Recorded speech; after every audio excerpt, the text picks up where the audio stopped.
Hello everyone, and welcome back to another episode of Coffee and Crypto. My name's Don. Thank you so much for tuning in to today's video.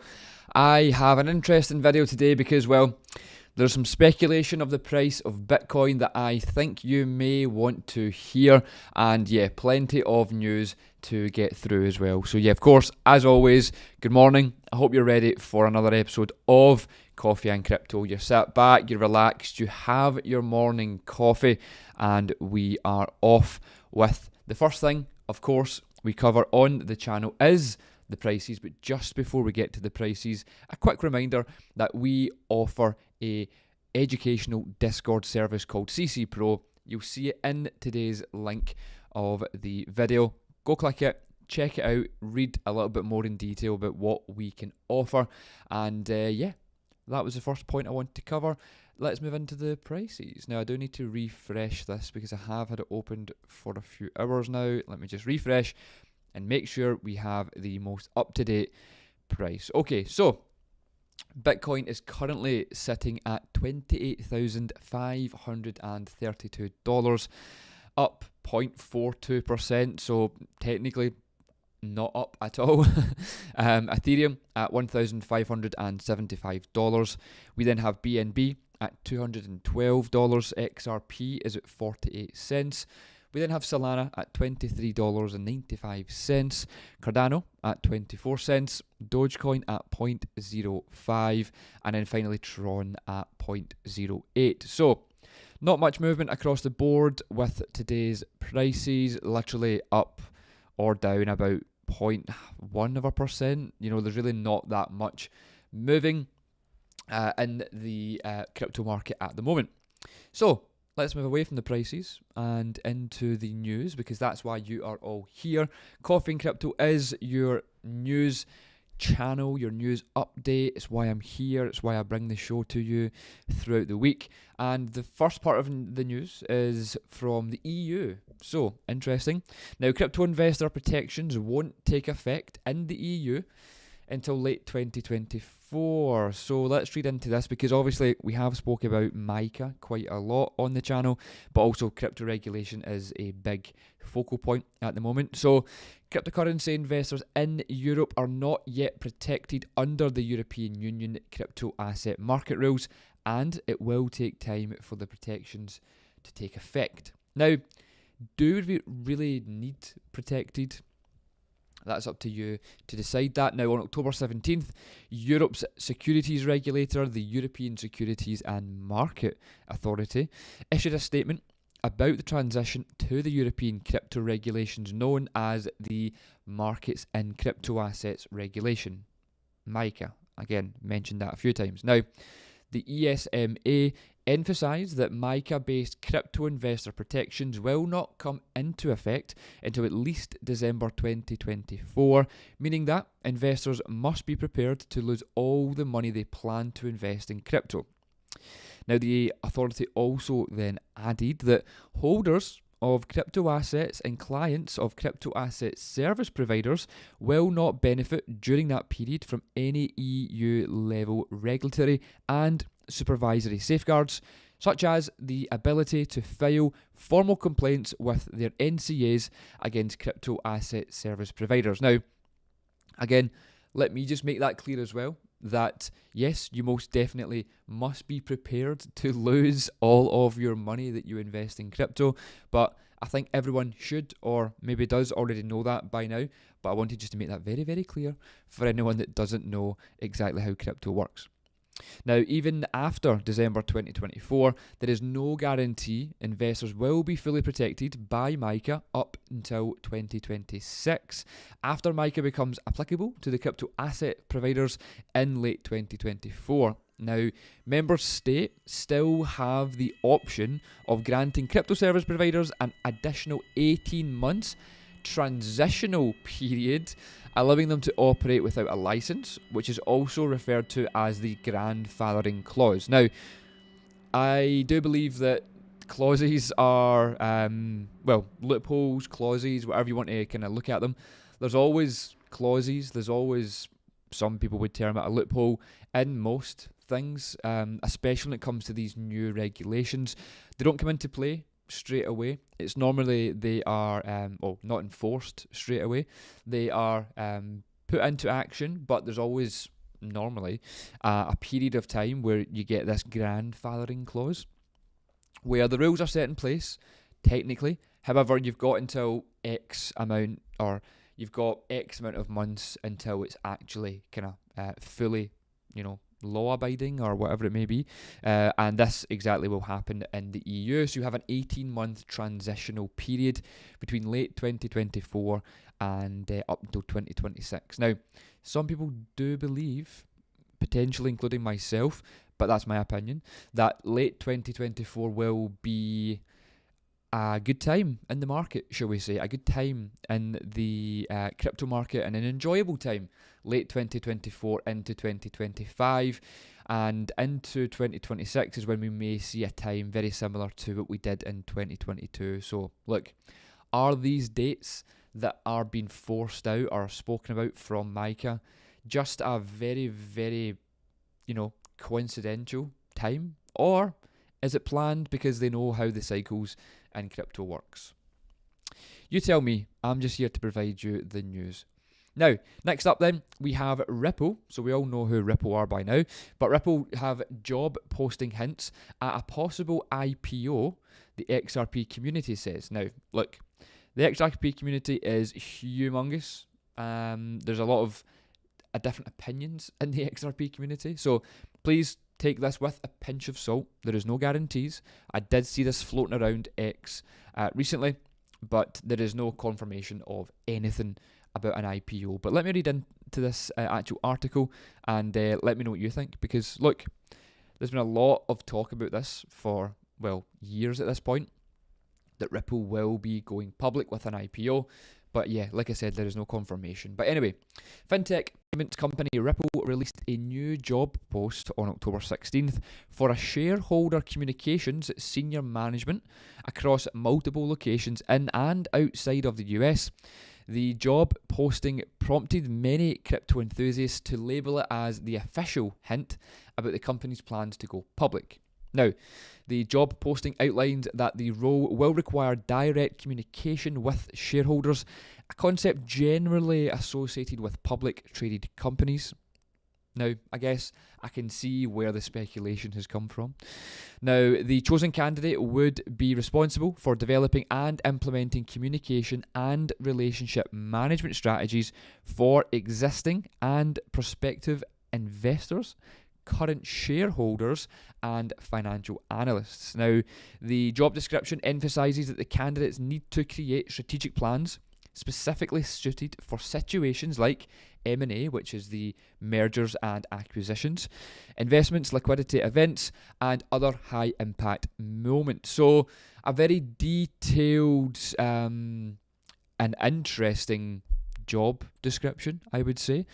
So the role includes creating investor-focused materials like presentations, fact sheets, case studies, and analysis to inform and educate potential investments about the company's prospects and performance. Now, a necessary component of the initial public offering preparation process. So, again, the more I read into this, the more I can see why people are speculating on this in particular, because, Ripple aren't helping themselves here, are they? They're being quite particular and quite specific with what they need from this new member of staff, and it all hints at, a potential offering of an IPO. So, yeah, look, let's see what happens. Again, there is no guarantees in this, but I did think it quite interesting that there has been chat of this for a long, long time, and now we're seeing job posts regarding a job that would, realistically help Ripple go public. Now, let me know what you think of that. Are you that much of a fan of Ripple that you care, or do you just invest in the XRP token as it's part of, what you think is right and the forward thinking for payments, etc. and crypto? But anyway, I'm interested to know what you think. Okay, so moving on to the title of today's video. Now, we have seen many price speculations. People's targets change, and there's so much that goes about. It's much of a hot topic to talk about the price of Bitcoin and where it could go. So I'm going to jump on that bandwagon and say here that Bitcoin's price model hints at $130,000 target after the 2024 Bitcoin halving. Look, is it possible? Yes, I guess so. I don't really like to speculate too much on the exact pricing of where things can go. I feel like that's a bit of a kind of dying trade now, based on the last bull market. You're better to invest for yourself, educate for yourself, and you make your own decisions. That's the best way to look at it, rather than trying to ask someone and believe what they say, and everyone's opinion's different. But anyway, let me jump into this and explain the title of the video, but also explain the thoughts behind this. So, Bitcoin is destined to hit $128,000 or more by the end of 2025, multiple analytics models suggest. Now, uploading his latest Bitcoin price estimates to X on October 17th, the popular trader and analyst CryptoCon Desust. What? Why have I not been able to pronounce words recently? CryptoCon. I've lost my place now. Anyway, 2-year target, $130,000. That's what you want to hear. I don't know why I do this to myself sometimes. Now, before I read the rest of this article, I sometimes believe, especially with Cointelegraph, which I'm going to move into probably after this article, but I do strongly believe that a lot of these people on X and I think it's pretty much guaranteed, or it's a very well known fact, but people pay for these articles to be written. And I do believe that CryptoCon, I don't actually know who this person is, but I do believe that they may have paid for this article. But anyway, I'm going to jump into that in a bit more detail in a sec. Let me cover this first. So multiple Bitcoin prices forecast coverage on $130,000 in 2025. So the Bitcoin market participants are diverging over how BTC price behavior will respond to next year's blocks subsidy halving. So again, spoke about that many times in the channel. The Bitcoin halving is around 6 months away, I believe it is, which is the long-term roadmap, and it's looking firmly bullish, apparently. Now, in an update for various models charting both the Bitcoin price cycles and their highs and lows, the analyst reiterated the area for around $130,000 was fast becoming a magnet, apparently. Now, I've been doing a lot of Bitcoin cycle top experiments lately, and I keep seeing right around the same price of 130k he had summarised. So this is, again, quoted from CryptoCon. And, first of all, the fact his name's CryptoCon, like, normally when you say con, it's like a con artist. Probably could have chose a better name. So an accompanying chart highlighted so-called early tops in each price cycle, along with the actual cycle top consisting of a new all-time high. Now, the early tops on average occur 3 weeks on either side of July 9th, CryptoCon explained. Now, the new all-time highs come 3 weeks on either side of November 28th, already a popular phenomenon that Cointelegraph, which do we trust anymore? I don't think we do, reported on last month. The timing for these events comes from plotting simple trend lines from the first early top. Doing this has found the price of the last 2 cycle tops exactly, and with our trend from the last cycle gives us a price of about $138,000. So hang on, is it 128,000 that it's highlighted here, or is it 130,000 that it's highlighted here, or is it 138,000 that it's highlighted here? Like, what is the price going to be? Again, the quote here from him says, I am prepared for lower prices. Yeah, well, that's helpful. But the stars are aligning at 130k for the Bitcoin cycle. Now, look, please be careful of all of this. Now, the reason I'm covering this, you may have been thinking that I was going to tell you my opinion and my price targets for Bitcoin. No, I'm not going to do that. That's not how it works. I wanted to bring you the news and show you what people are doing with their targets, I guess. And look, don't get me wrong, I love when they... Can I make this larger? No? That is larger. Okay, cool. I do love when people take the time to obviously explain this in detail, which this person has done. Hopefully you can see this clearly on your phone screen. I will try zoom in actually. Let me see if it works. Look at that technology.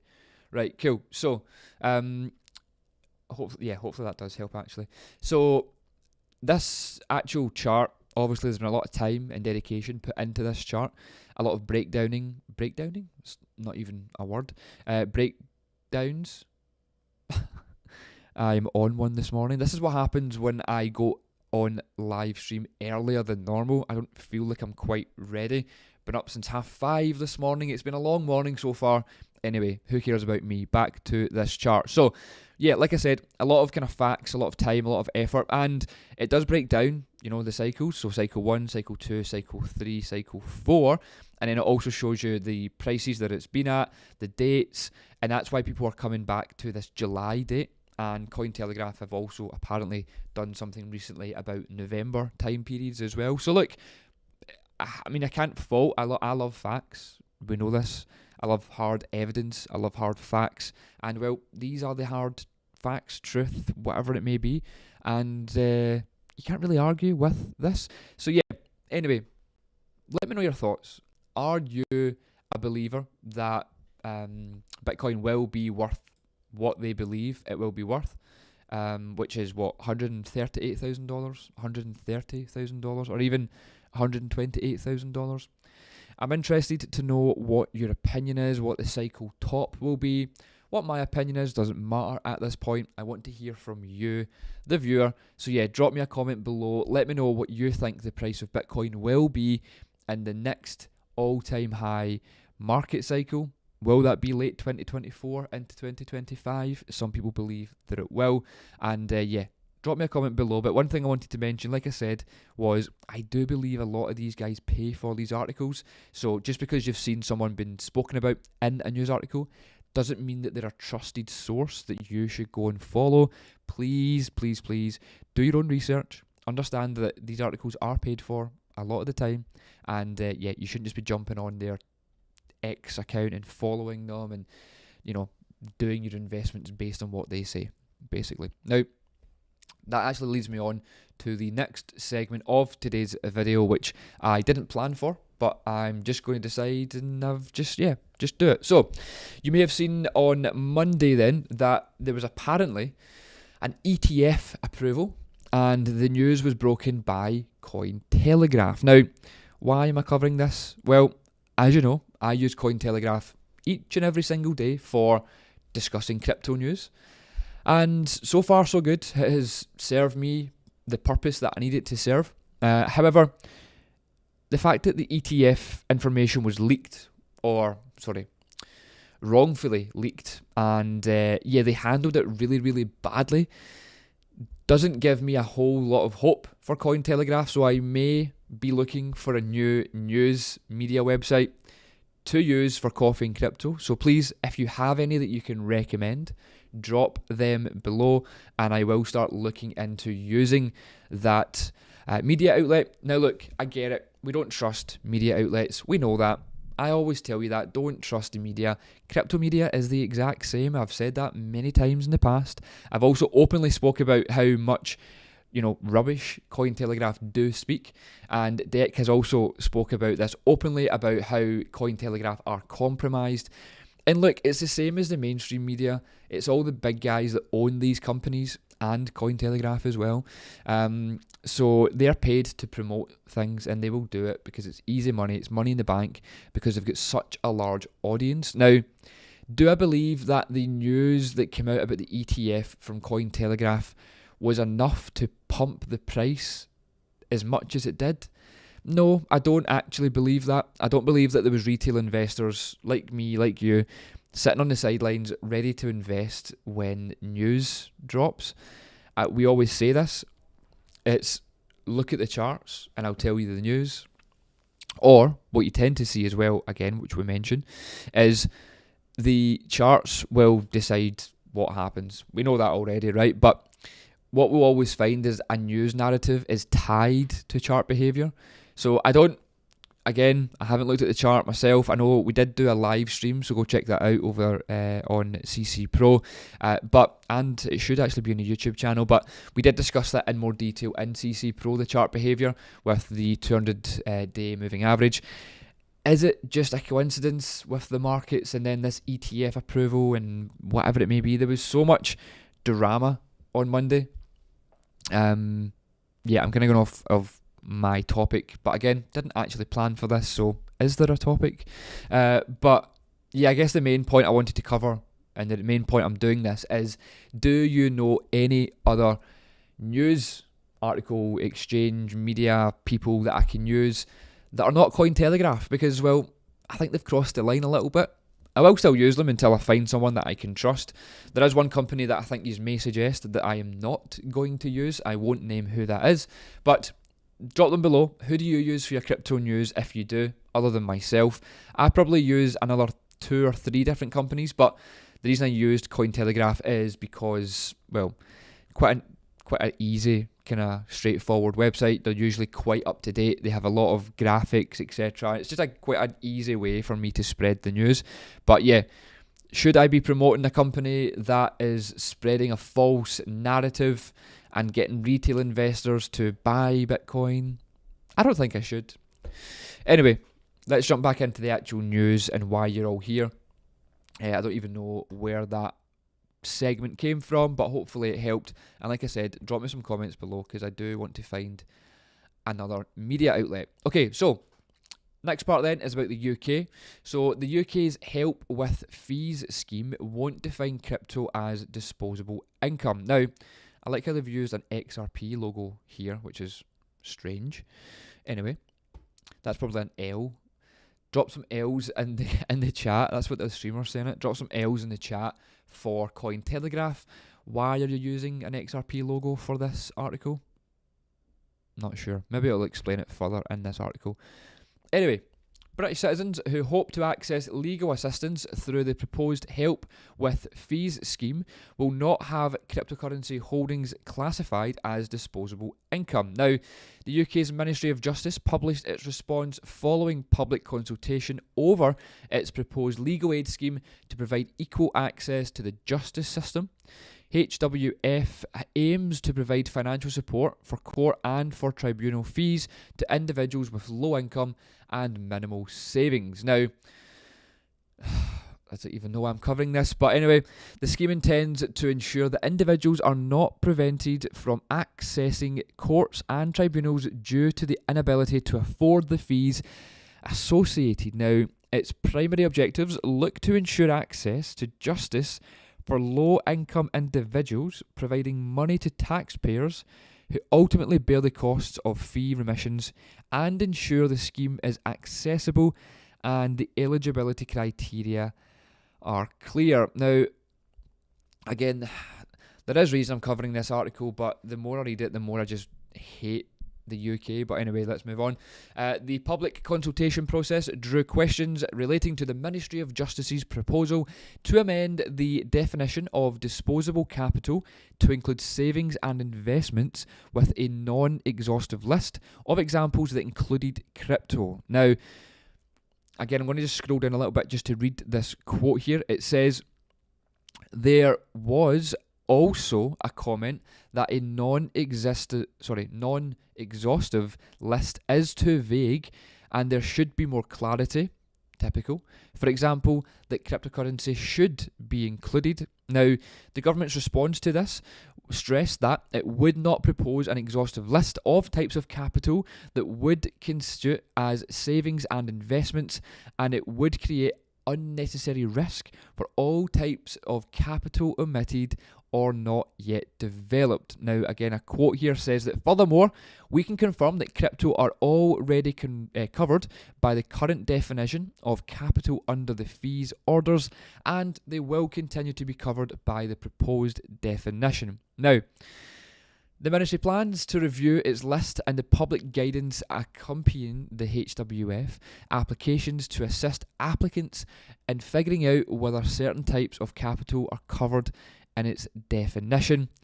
So basically, again, this article is really annoying me, and I'm really sorry to drop so low in coffee and crypto to articles like this, but it is UK news, it is about crypto, I had to cover it. But the fact of the matter is, this article is again, I briefly read over this before I decided to pick it for today's episode, but it is a doom and gloom article because it's about low income, it's about the UK, it's about people being able to access courts and tribunals and whatever it may be.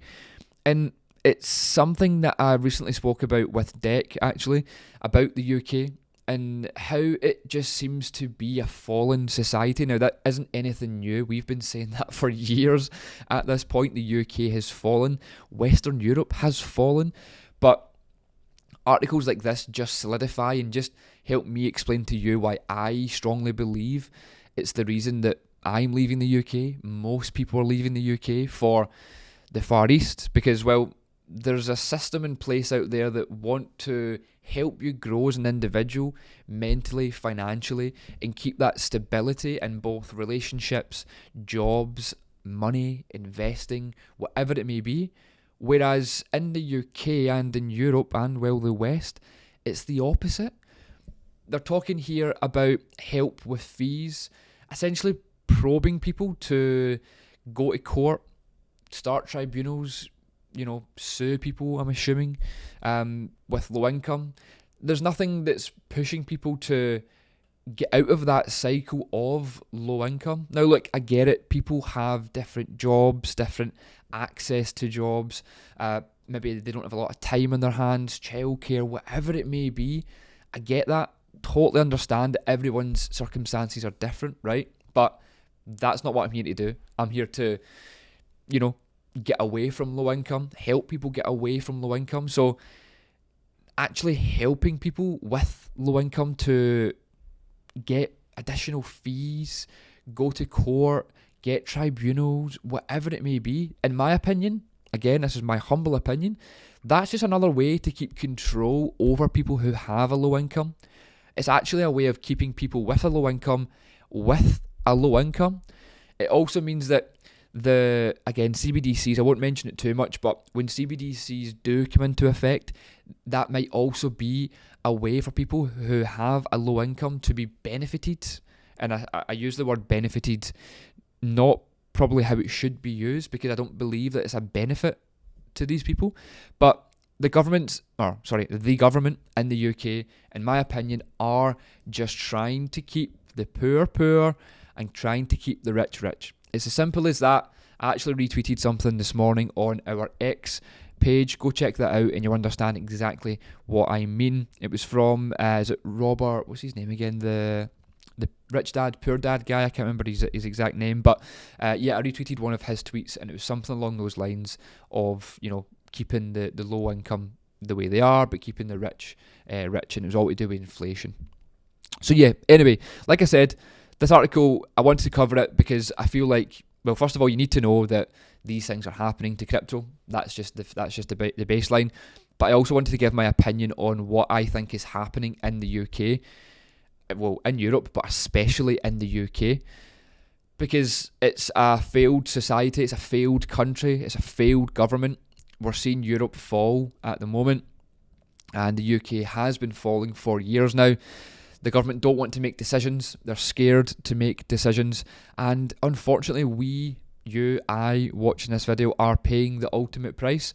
And I just don't think that, I don't know why I said think with an F. I sound like a South Londoner. I feel like that's how they would say think. But I feel like they are trying to keep you, down. The weather's already keeping us down, but they're trying to keep us down and down and down even more. And look, I'm here to try and save you as much as possible with my educational content, right? Look, I don't really know where that came from or where I was trying to go with it, but this article just triggered me a little bit. And like I said before, I am quite tired this morning, so maybe that's why. But The UK is a failed society, a failed government. Please, please, please do everything you can to educate, research, and be better on yourself, whether that's your income, your mental health, whatever it may be. Please, please, please, from today onwards, try do better to get away from this, I guess, this society that we live in. Wow, don't know where that came from, but we'll move on to the next article, shall we? Let's get back to some safe place on crypto news. Well, I say safe place. Look at the article headline. Binance halts onboarding of new UK users. I don't make this easy for myself, do I? I really don't make it easy. Okay, so let me just read into this article a bit more in detail for you. And it further backs up my point that I've just made. Crypto exchange Binance will stop accepting users in the UK as of 5 PM on October 16th. According to Binance's announcement, the move came after the country's Financial Conduct Authority imposed legally binding requirements on its partners, REBS, which is rebuildingsociety.com, on October 10th. Among other items, the ruling prohibited REBS from ad promotions soliciting Binance's goods and services. The exchange wrote that Binance is currently looking for a new FCA authorised approver. However, there will be some temporary restrictions coming into effect on our platform.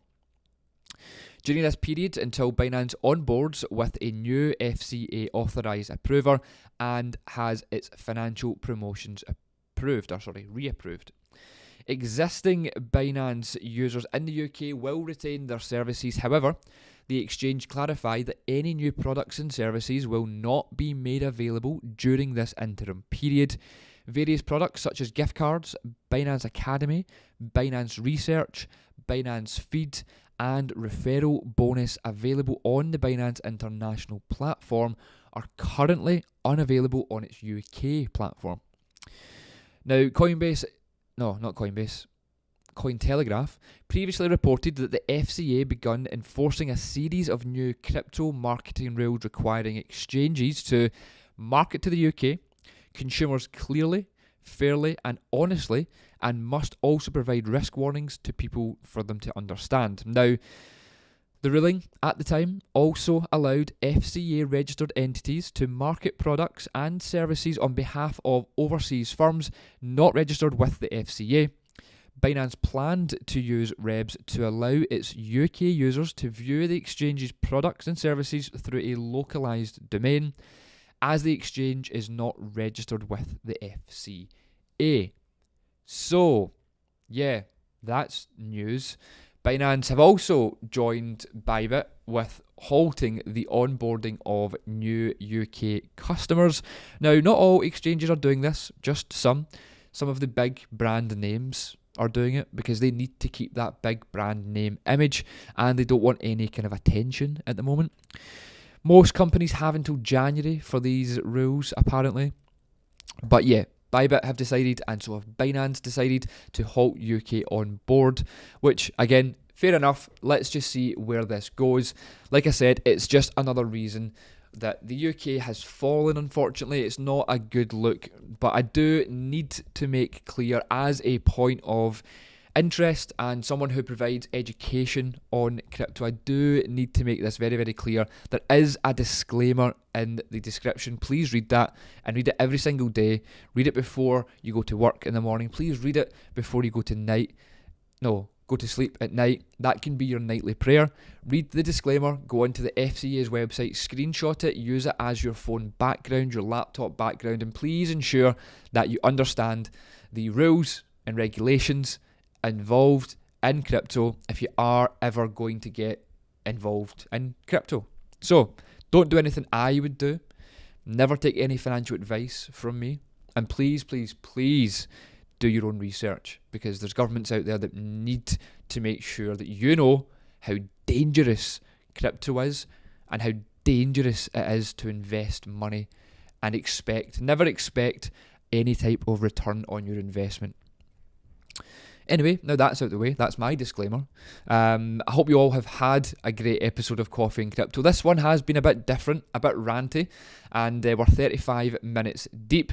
But yeah, I hope you have enjoyed it nonetheless. I have been, a bit all over the place, I'll admit that. But look, that's why you love Coffee and Crypto. That's why you tune in to Coffee and Crypto. It's why you tell all your friends about how good Coffee and Crypto is. But yeah, look, anyway, like I said, before you go to work, before you go to your bed, whatever it may be, please ensure that you read the FCA website, you read all disclaimers, and you understand how dangerous crypto is, because I'm not accepting any liability for what you do, alright? Let that be known. Okay, perfect. So thank you so much, like I said, for tuning in to this episode of Coffee and Crypto.